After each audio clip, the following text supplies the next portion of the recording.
Zelensky met with Trump. First details.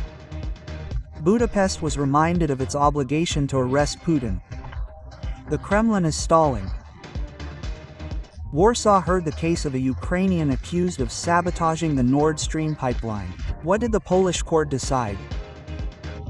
He wanted to cave in, but instead made a grave historical mistake, which led to the failure of a friend of Putin's daughter.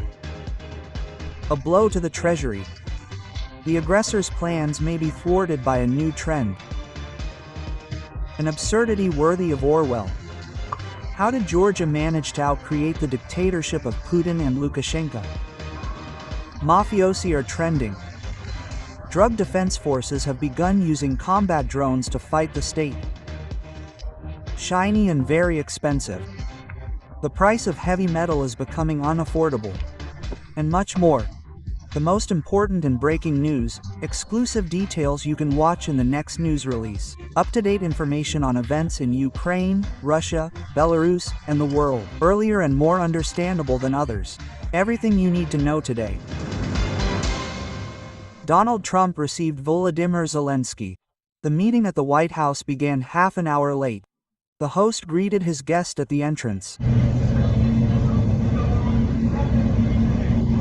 The most vocal of the journalists shouted a question that is on the minds of millions around the world. Does Trump believe he can convince Putin to stop the war? The American leader responded with a slight nod and a short "aha." The meeting continued inside with media interaction. Trump began with a compliment, calling his guest a very strong leader.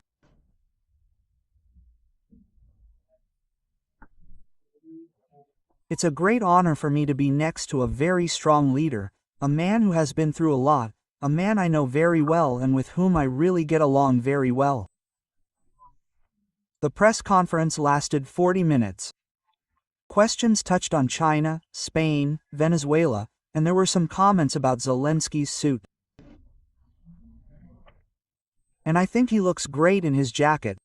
It's magnificent. I hope people will notice that it's nice. It's really very stylish. I like it. And, of course, people asked about the tomahawks. After Donald Trump's phone call with Vladimir Putin the previous day, many assumed this issue could be dropped. However, during that brief press conference, the meeting's host made no such statements. He once again praised the famous American missiles and again made the caveat, "We need tomahawks too. We don't want to give away what we need to defend our country." Quote.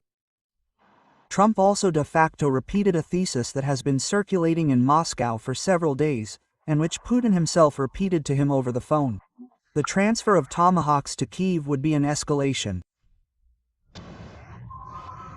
But the White House occupant never said he had abandoned the idea. So much could be decided behind closed doors.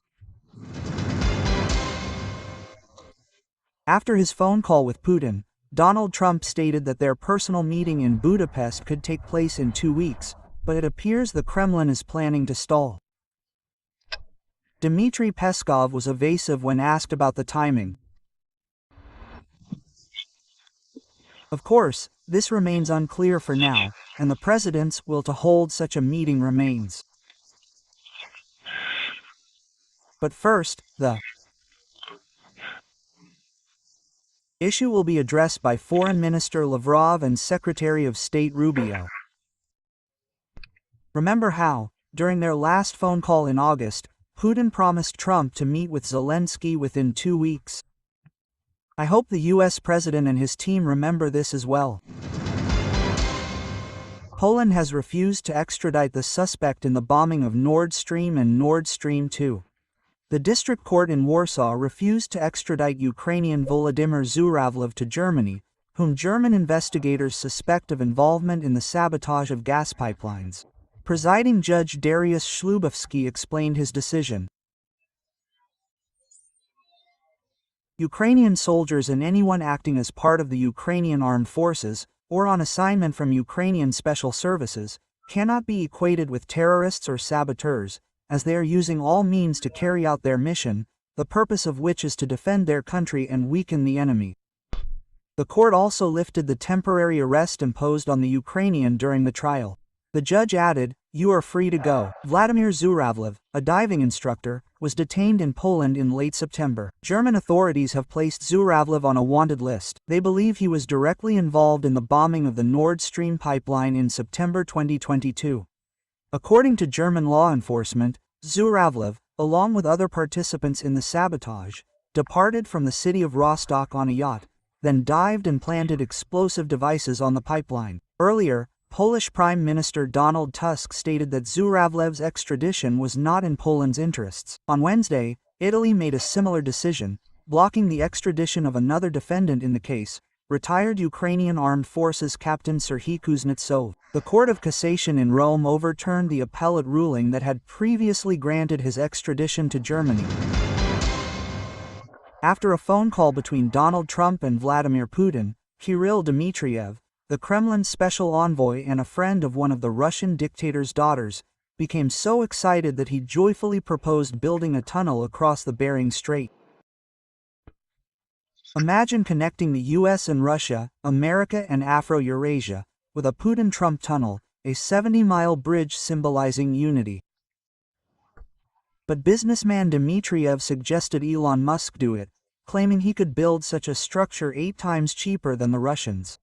Dmitriev admitted he didn't come up with the idea himself, but found it in old Soviet documents from the Khrushchev era, the same Khrushchev Putin so dislikes for handing over Crimea to Ukraine. But for now, Dmitriev's boss would be more interested in a Moscow-Budapest tunnel. The Kremlin, it seems, is now racking its brains over how to safely transport Putin to the Hungarian capital for talks with Trump. In any case, Dmitry Peskov was unable to answer the question about a possible route. Of course, this remains unclear for now, and as long as the presidents are willing to hold such a meeting, there's talk of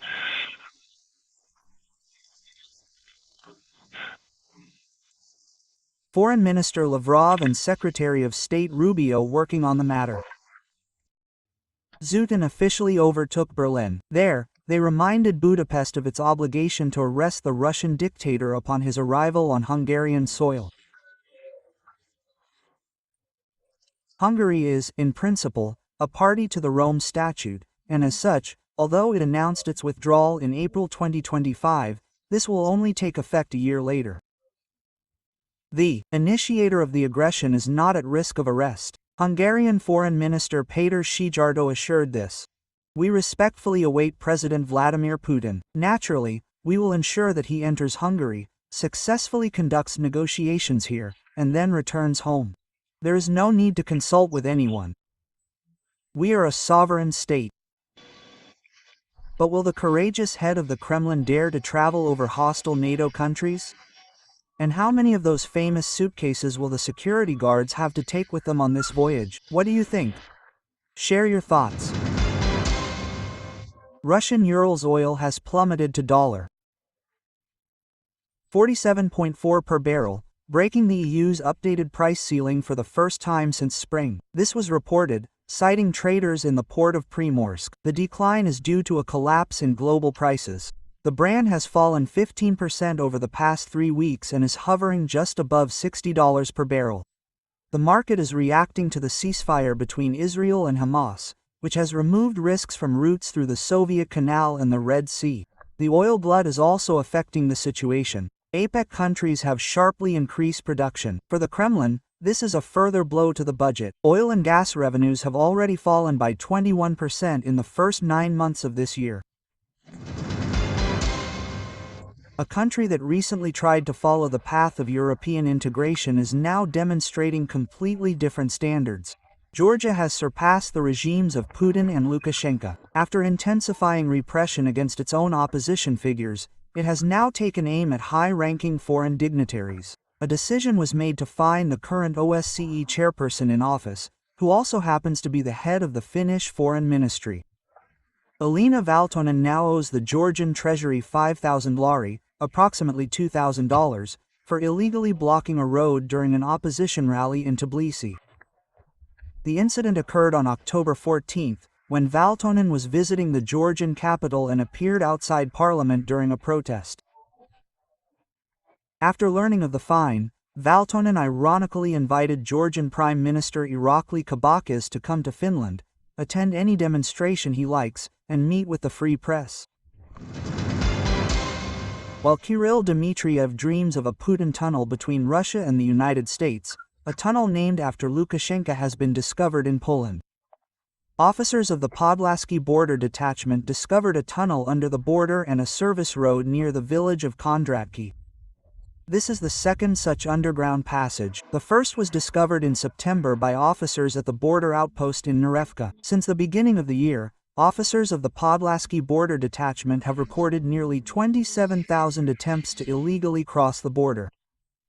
Lukashenko launched a hybrid border operation against his neighbors in the fall of 2021, although the dictator had already announced his plan to smuggle illegal immigrants and contraband back in 2005. Putin managed to pull off his old trick. This is how Alexander Nevzorov assesses the last conversation between the Kremlin master and the occupant of the White House. The journalist believes that Trump has taken the bait again. Putin is an experienced prostitute and is well versed in the technique of political phone sex. The conversation is easy to imagine. I slowly take off my fairy tale and throw away my Kalashnikov. Now I'm pulling off my bulletproof vest. That's when the Washington elder probably lost it. But, according to Alexander Nevzorov, Putin's spell on Trump will be short-lived. Then American intelligence will present Donald with the real picture. Irrefutable facts will be presented about the Russian dictator's illness, his preparations for eternal war, and Russia's dire situation at the front. Trump will realize that Putin lied again and is simply screwing his client over once again. Trump will get angry again, the journalist writes, and history will go full circle. The tomahawks will be updated again. Quote. So, until the next Kremlin phone-in. What do you think about this? Share your opinions. Remember how just a few days ago I told you that the price of gold reached $4,000 an ounce? Admit in the comments who bought the yellow metal then, and everyone else along with me. We'll be happy for you, because this asset has become even more expensive in recent days. The price of an ounce is already approaching $4,400. Weekly growth has exceeded 8.5%. Since the beginning of the year, the metal has already risen by 66%. Amid geopolitical tensions, de-dollarization, and massive central bank purchases. Incidentally, it seems gold buyers are not quite convinced that Trump and Putin themselves will bring peace in Budapest. Otherwise, prices should have fallen. So, what are your predictions for when the price of an ounce will reach $4,500? Place your bets in the comments or rush to buy. The mafia is following trends. Now drug trafficking organizations are using drones for more than just tracking competitors or delivering goods. In Tijuana, Mexico, drones attacked the Baja California State Attorney's office building. The explosions damaged the building's facade. Several official and private vehicles escaped uninjured. Fragments of explosive devices dropped from a drone were found at the scene. Authorities have deployed emergency services and launched an investigation, but they haven't yet named the possible perpetrators. Yes, we have information. We also have intelligence. We know who could have carried out this attack. However, this information is classified. Mexican media reports indicate that a local cartel called the Jalisco New Generation has previously begun actively using drones in clashes with rival groups and government forces, but before that, they used UAVs for aerial surveillance in hard-to-reach areas. Thank you very much for watching to the end. Thank you for your trust. I look forward to your detailed comments, likes, and shares. It's important that we grow. That's all for now. Until next time, and good news to you.